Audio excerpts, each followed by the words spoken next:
So you are a teacher and you wanted to calculate the average grade of your students, and we did that using this algorithm here and this data structure to store the grades.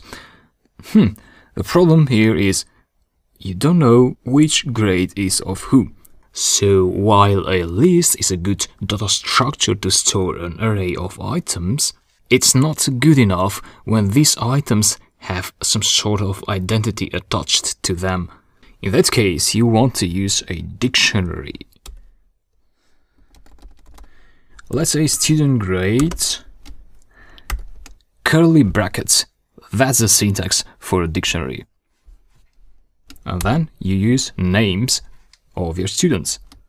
Let's say Mary, a colon, make some space, or no space, whatever you prefer, but it's good to have a space there to make it more readable.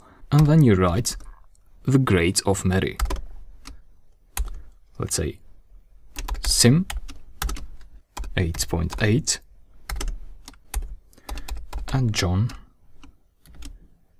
colon 7.5. So the difference between the dictionary and the list is the brackets, different brackets, and then this is considered an item in a dictionary.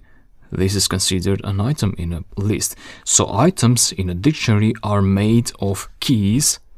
This is a key, and values. This is a value.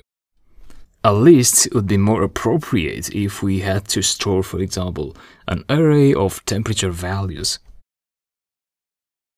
Let's say Monday had these temperatures.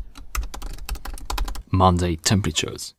And lastly, how do we calculate the average when we have a dictionary? Since these are pairs of keys and values, you can't just make the sum like that. You need to specify the sum of what you want to get. So student grades, and if you check dir dict for dictionary, you'll see that dictionaries have these values, which is a method. Dict.values. It is a method and it provides a view of the dictionary values. In simple words, it gives you the values of the dictionary. So if you get this dictionary, Q for quit here, paste it here, and see student grades dot values, that will give you this data type. So it's still a data type. It does look like a list. It's not exactly a list, but it behaves like a list with these three values there.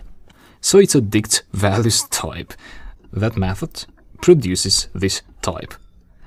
And therefore you can add that in there. Don't forget the parentheses. Don't forget to save. And don't forget to execute to get the output. And this is the average value of the dictionary values. To get the keys of the dictionary, just do keys. And you get this dict keys type with the keys of the dictionary as items of that dict keys array.